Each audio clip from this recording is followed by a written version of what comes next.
हाय दोस्तों, मैं हूँ आरिफ और आज एक जिन का कहानी लेके आ गया। इस चैनल पे जो भी घटना सुनाया जाता है वो एकदम रियल है। कभी ना कभी ये घटना हुआ है किसी का ना किसी के साथ। तो वही सब घटना हम लोग इकट्ठा करके इस चैनल पे आप लोग के साथ शेयर करता हूँ। अगर आपको भूत, प्रेत, चुड़ैल, जिन्नात ये सब की कहानी अच्छा लगता है तो इस चैनल को सब्सक्राइब करो और नोटिफिकेशन को ऑन करके रखो। ऐसा करने में आपको जब भी इस चैनल से वीडियो अपलोड होगा आपके सबसे पहले आपके पास पहुंचेगा। तो चलिए दोस्तों, बढ़ते हैं घटना के ओर। ये घटना मेरे को एक कलाम नाम का आदमी ने बताया था। उस कलाम का दादी के साथ ये घटना हुआ था और घटना ऐसे शुरू हुआ था कि उसका दादी और दादी का माँ बाप और दादी का एक भाई भी था। तो लोग एक घर में रहते थे और सभी का रूम अलग अलग था रात पे सोने के लिए। तो उसके दादी के भी एक रूम थे और उस रूम पे उस दिन भी सोए थे उसका दादी। रात में सोया है, अचानक से नींद खुल गया। जैसे ही नींद खुला वो देखा कि एकदम आसमान दिख रहा है। घर के ऊपर छत नहीं है, आसमान दिख रहा है सीधा। लग रहा है कि ज़मीन पे सोया है और आसमान दिख रहा है, चांद सितारा जो भी है आसमान में सब कुछ दिख रहा है उसको, ज़मीन पे सोया ऐसा लग रहा है। फिर थोड़ा देर के बाद और एक चीज़ दिखने को मिला। वो दिख रहा है कि एक औरत हवा में चलते चलते उसका घर के ऊपर से जा रहा है। और वो भी ऐसा था, उस औरत का फेस ऐसा था कि बहुत ही बदसूरत था। वो औरत दिखने में डरावनी थी। वो चांद की रोशनी होता है ना, उसी रोशनी से थोड़ा बहुत दिखा और उसमें पता चला कि बहुत ही बदसूरत है। और उसका मुंह से आवाज़ निकल गया कि कितना बदसूरत औरत है, ऐसा बोल दिया था। फिर ये आवाज़ उस औरत के कान पे पहुंच गया और नीचे तरफ मुड़ के देखा, गुस्से में देखा और उसके तरफ आने लगी।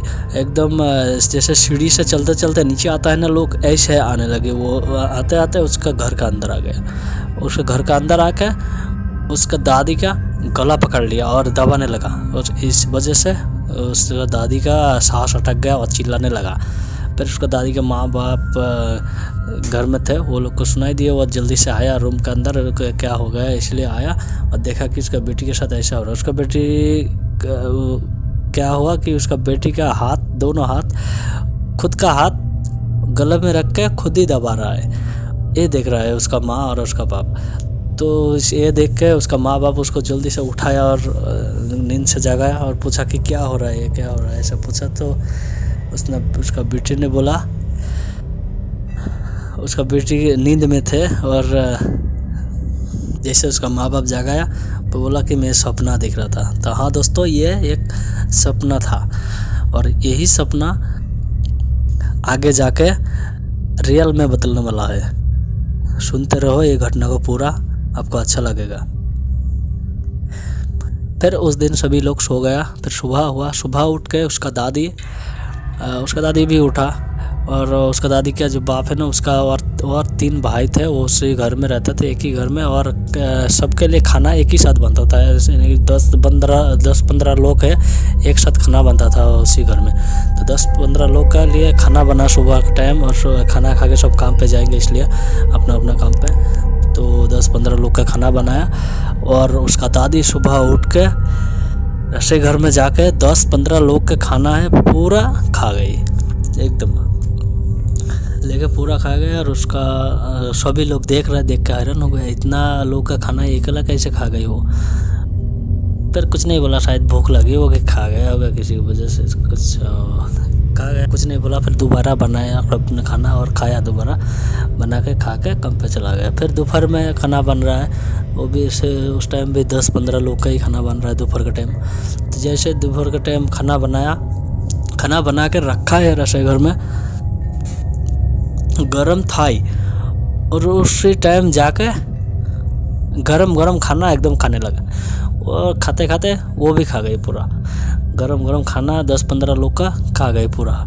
फिर इस बार जाके उस दादी के माँ बाप जाके उसको पूछा कि उस ऐसे खाना कैसे खा सकती है तुम, इतना खाना 10-15 लोग का खाना कैसे अकेला के बार में तू खा सकती है, उसको पूछा। फिर बोला पता नहीं, मेरे को बहुत भूख लगी इसलिए खा गई मैं, और भी खाना है तो दो, मैं खाना चाहती हूँ। और ये सुन के उसका बाप उसको धमकाया और बोला चुपचाप बैठ यहीं पे, और कुछ खाना नहीं है और खाना नहीं मांगना, पूरा तो खा गई, ऐसा बोला। फिर बोल के वो बाहर चला गया। फिर उसका दूसरा दिन और एक भयानक नज़ारा दिखने को मिला सभी को। इससे वो लड़की वहीं पे बैठी थी और आसपास मुर्गी घूम रहा था बहुत। तो जैसे ही एक मुर्गी उसका करीब आ गया, जैसे ही करीब आया और एक मुर्गी को पकड़ लिया, वो पकड़ के एकदम दांत से उसका चमड़िया छीलने लगा, एकदम चमड़िया उधर दिया उस मुर्गी का। और मुर्गी एकदम छटपट रहा है और खून भी छिटक रहा है, मुंह के ऊपर पूरा खून आ गया, उस मुर्गी के खून से पूरा लाल हो गया मुंह के ऊपर। भयानक लग रहा है देखने में। ऐसा दांत से काट के खा रहा है उस मुर्गी को, एकदम नोच के खा रहा है मुर्गी को, और मुर्गी भी छटपट रहा है। फिर धीरे धीरे मुर्गी मर गया और उस मुर्गी को आधा ऐसे कच्चा ही चबा के खा गई वो लड़की। तो ये देख के वो उसका घर वाले सभी को बहुत ही चिंता होने लगा, ऐसा बोला। लेकिन उसका माँ बाप घर का सभी लोग ने सोचने लगा कि क्या हो गया इसको, ये ऐसा बिहेव क्यों कर रहा है, शायद कोई बहुत ही अजीब का साया पड़ गया है इसके ऊपर, इसलिए ऐसा कर रहा है। फिर उसका माँ बाप जाके एक गुनीन को ले आया। फिर उसको गुनीन को ले आया और उसको दिखाया, तो वो देख के उसको बोला कि हाँ इसका जीन का साया है इसके ऊपर, इसलिए ऐसा बिहेव कर रहा है ये। तो उसने पता नहीं क्या थोड़ा दुआ पड़ा या क्या किया है, फिर वो चला गया। और वो जाने के बाद 2-3 दिन ठीक था। फिर 2-3 दिन के बाद फिर से शुरू हो गया ऐसा ही। तो सभी लोग सोचने लगा अब क्या हुआ, वो गुनीन तो आया, वो भी इलाज करके गया, ठीक था 2-3 दिन, फिर से क्या हो गया, पहले जैसा ही कर रहा है हरकतें। फिर वो लोग सोचा कि शायद इसका शादी की उम्र हो गई इसलिए ऐसा कर रहा है, शादी करा देंगे तो ठीक हो जाएगा, ऐसा सोच लिया वो लोग, ऐसा बातें कर रहा है शादी के लिए। तो लोग को लगा कि ये आसपास तो कोई शादी नहीं करेगा, इसको ये सब कर रहा है, सब आसपास का लोग को भी पता चल गया कुछ दिन से यही सब कर रहा है, पागल की जैसा कर रहा है हरकत है, इसलिए सभी को पता चल गया कोई तो शादी करना नहीं चाहेगा। इसलिए बहुत दूर एक रिश्ता देखा और वहाँ पे शादी करवा दिया उस लड़की की। फिर शादी करके चला गया, उसका पति के घर चला गया। फिर जाके 1-2 महीना अच्छा था, ठीक था सब कुछ नहीं हुआ। फिर 1-2 महीना के बाद अचानक से पहले जैसा उल्टा पुल्टा काम शुरू हो गया। वो सोया रहता है, रात में सोया रहती है, जैसे सब लोग सोया नींद पे ही है, वो पता नहीं कैसे अपने आप उठ के ऐसा जगह में जाता है जहाँ पे दिन पे भी, जिस जगह पे दिन पे भी कोई जाने का हिम्मत नहीं रखता है, ऐसा जगह में रात में जाके सोया रहता है। जब ये लोग ढूंढते जाके उसको पूछते हैं वो यहाँ पे कैसे आई तू, पूछता है जब, तो वो बोलता है मेरे को तो पता ही नहीं, मैं तो नींद में था, सोया था मैं, मेरे को पता नहीं कैसे मैं यहाँ पे आ गई। ऐसा होता था। कभी कभी नदिया का किनारे भी जाके पड़ा रहता था, तो ये लोग जाकर से ढूंढे लाता था। फिर ऐसा करते करते वो लोग को भी गुस्सा आ गया और उस लड़के के माँ बाप को बुलाया, बोला कि इस लड़के के साथ पहले से ये प्रॉब्लम थे या अभी हुआ, या सच बताओ, ऐसा बोला उसका लड़के के बाप माँ को पूछा। फिर सच बता दिया, बोला पहले थोड़ा बहुत था प्रॉब्लम, ऐसा होता था इसके साथ, फिर हम लोग को लगा कि शादी करा देंगे तो ठीक हो जाएंगे, इसलिए शादी करा दिया। तो बोल रहे अभी भी ठीक नहीं हुआ, ये पहले जैसा ही है, वो पहले से ज़्यादा हो रहा है, ऐसा बोला। तो उसका दादी के जो पति थे उसका पति वहाँ पे उसी इलाका में एक बहुत बड़ा मस्जिद था, उस मस्जिद में एक इमाम था, तो उस इमाम के पास गया और बताया कि ये हो रहा है ऐसा। उस इमाम एक दिन आया उसका घर में और देखा उस लड़की को, तो देख के उस इमाम को पता चल गया कि असल में इसका क्या प्रॉब्लम है, ये पता चला। लेकिन इस प्रॉब्लम को सॉल्व करने का शक्तियाँ इसका अंदर नहीं है, इस इमाम का अंदर। इसलिए बोला कि मैं एक दूसरा और एक मौलाना है बहुत बड़ा, उसके पास उसका पता दे देता हूँ, उसके पास जाऊँ, अगर कोई इसका इलाज कर सकता है तो वही है, एक ही लोग है, ये एक ही इंसान है कर सकता है, दूसरा आदमी नहीं कर सकता, क्योंकि ये बहुत बड़ा प्रॉब्लम में पड़ा है। बहुत प्रॉब्लम, ये छोटा मोटा प्रॉब्लम नहीं है, ये बहुत बड़ा है। फिर उसको बता दिया वो लोग को और ले जाने के लिए बोला। फिर दूसरा दिन उसी आदमी के पास गया, जिस मौलाना के पास भेजा, उस मौलाना के पास गया और बोला कि उस इमाम ने हम लोग को भेजा आपके पास, ऐसा बोला। तो ये सुन के बोला, उसने भेजा तो ठीक है। उसने बोला कि 4 दिन के बाद आओ इधर, यहाँ पे फिर से आओ 4 दिन के बाद। इस 4 दिन के अंदर में इस प्रॉब्लम का हल निकालता हूँ और जो भी ज़रूरत है मैं ज़रूरत वाला सामान भी इकट्ठा करता हूँ, ऐसा बोला। 4 दिन के बाद आने के लिए फिर वो लोग क्या किया कि 4 दिन के बाद ही आ रहा है उस मौलाना के पास। तो आ गया और आके ही देख रहा है कि उस मौलाना के हाथ में एक बहुत ही लंबा एक लिस्ट है, कागज़ में हाथ में जैसे लिस्ट बनाता है ना, लिख के, तो ऐसे लिस्ट बनाया। वो चिट्ठी जैसा है, जैसे लेटर होता है, जैसे चिट्ठी जैसा है। एक का पेपर में, बहुत बड़ा पेपर में चिट्ठी लिखा और उस चिट्ठी को फोल्ड किया और उसका दादी के जो पत्ते थे, उसका दादाजी, तो उसको दिया, बोला ये तुम रखो और आज रात हमारे ये बगल में जो ये उसका वो जहाँ पे रहता था मौलाना, उसी के बगल में ये कब्रिस्तान था मुस्लिम का।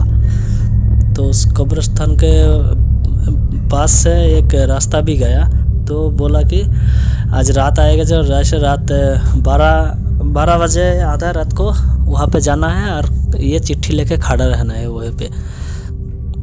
वहाँ पे खड़ा रहोगे तो वहाँ पे एक गाड़ी आएगा, जैसे पहले ज़माने में, बहुत पुराना ज़माने में वो घोड़े की गाड़ी होता था, ऐसे गाड़ी आएगा वैसा बोला। लेकिन कैसा गाड़ी आएगा ये नहीं बताया था उसको। तो बोला जब आधा रात होगा, आधी रात को एक गाड़ी आएगा उस रास्ते से और वहाँ पे उस गाड़ी के अंदर जो भी रहेगा उसको तुम सलाम दो और ये चिट्ठी उसको दे दो, ऐसा बोला। फिर वो ऐसे ही किया। वो गया उस कब्रिस्तान के बगल में जो रास्ता है, उस रास्ते में खड़ा है, बहुत देर तक खड़ा है। फिर देख रहा है कि आधे रात को एक गाड़ी आ रहा है, घोड़े की गाड़ी जैसा ही है, लेकिन घोड़े के जगह पे एक कुत्ता है। ये कुत्ता खींच के ला रहा है वो गाड़ी, और वो कुत्ता घोड़े के ही बराबर बहुत बड़ा है।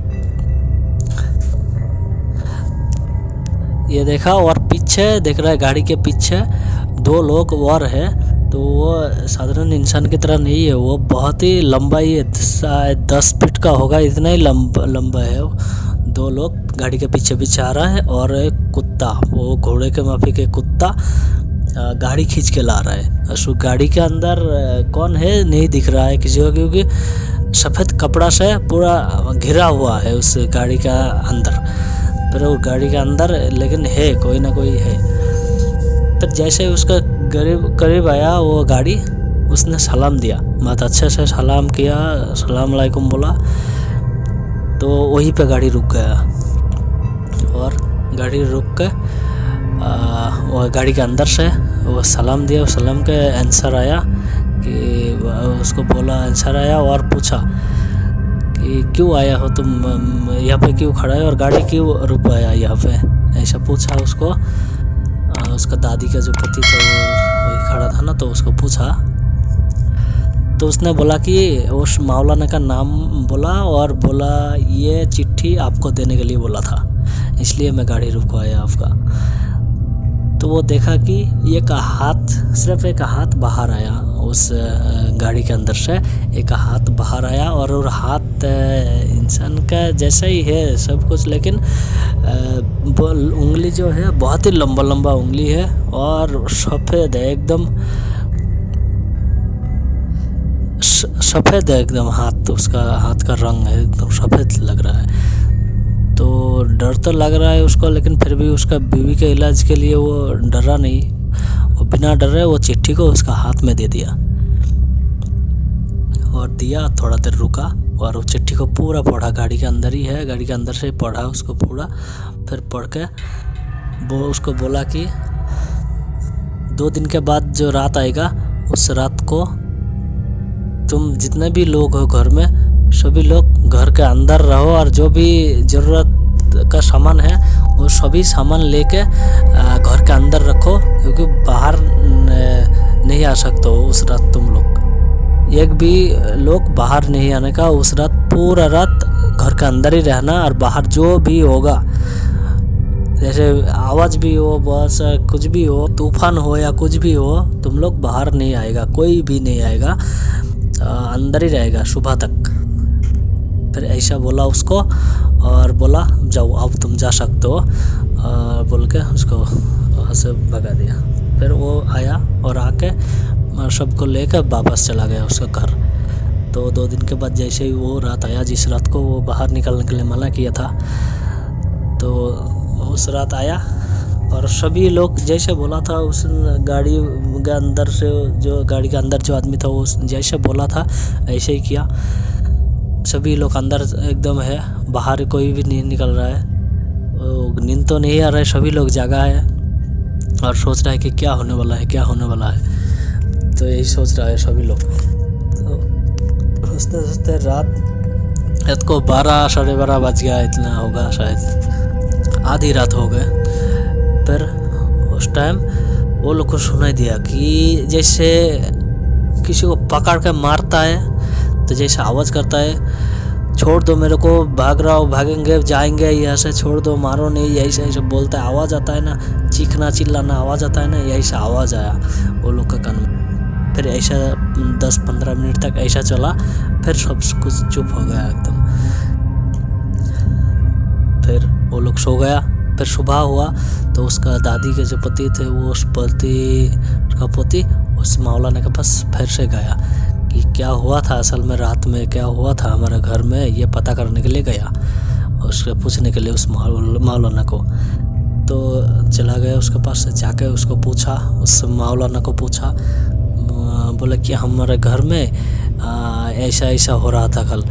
तो और एक बात बताना भूल गया दोस्तों, सुबह जब वो लोग उठा था तो देख रहा है कि आग से सब जला हुआ, आग से जला हुआ पक्षी है, 4-5 पक्षी वहाँ पे पड़ा है, लेकिन आग से जला हुआ है, आग से जल गया, इसलिए इसकी वजह से पता नहीं चल रहा है कि ये कौन सा पक्षी था। ये 8-10 होगा, इतना सारे है। तो वो लोग ले जाकर एक जगह में एक मट्टी में गड्ढा खोद के कब्र की तरह बना दिया उस पक्षियों का। फिर उस मौलाना को पूछने गया, तो जाकर उस मौलाना को पूछा कि असल में उस दिन क्या हुआ था रात में हमारे घर में।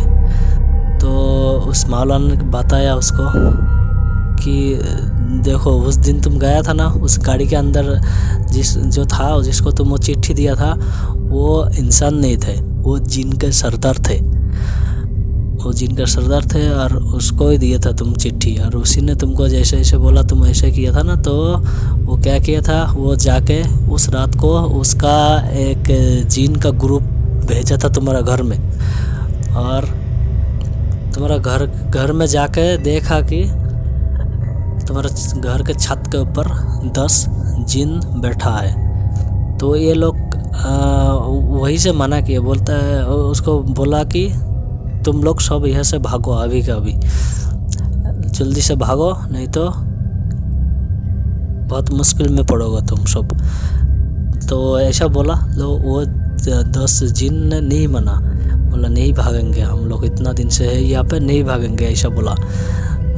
तो ये जो ग्रुप था ये 10 जिन से भी ज़्यादा ही था, बहुत बड़ा ग्रुप था, और नहीं माना, इसलिए वो उसका पास गया और 10 जिन को पकड़ के मारते मारते मारते मारते एकदम मार डाला।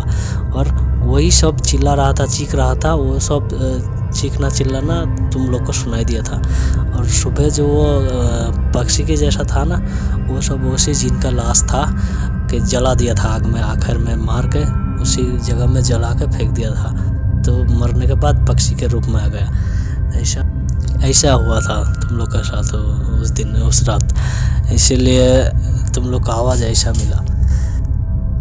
तो दोस्तों ऐसा ये घटना था। इसके अंदर अच्छा जिन भी था और बुरा जिन भी था। जिनके अंदर भी होता है, अच्छा भी होता है, ख़राब भी होता है। अगर दोस्तों ये घटना अच्छा लगा तो एक लाइक करो, कमेंट भी करो और इस चैनल को सब्सक्राइब करके रखो। ज़रूर सब्सक्राइब करना है, क्योंकि आगे और अच्छा घटना आने वाला है, इस चैनल में ही आने वाला है, आपको सुनने को मिलेगा। तो यही था दोस्तों घटना। तो आज के लिए इतना ही है, फिर से दूसरा घटना के साथ आ जाऊँगा। ओके दोस्तों, बाय बाय।